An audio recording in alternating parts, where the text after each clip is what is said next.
বলতে চাই, ভয়ভীতির যুগ আমরা 24-এ খেয়ে এসে পড়ছি।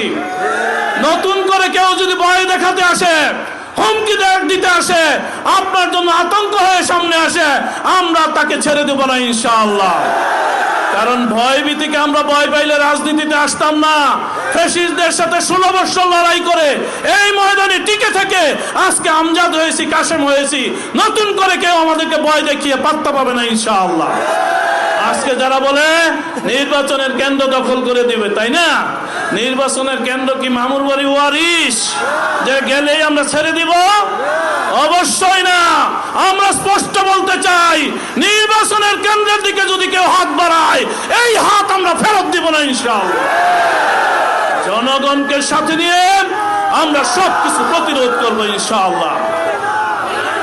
বন্ধুগণ, তাই আসুন, আগামীর বাংলাদেশ গড়ার যে সম্ভাবনা সারা দেশে সৃষ্টি হয়েছে, আমার এই নরসিংদী পলাশ, নরসিংদী 2 আসন, পলাশ আসনও একই সম্ভাবনা সৃষ্টি হয়েছে।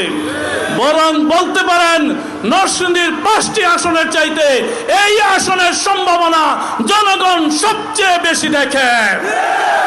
এই সম্ভাবনাকে যদি বাস্তবে পরিণত করতে হয়, এই সম্ভাবনাকে যদি জনগণের বিজয় পরিণত করতে হয়, তাহলে জনগণকেই ভূমিকা রাখতে হবে।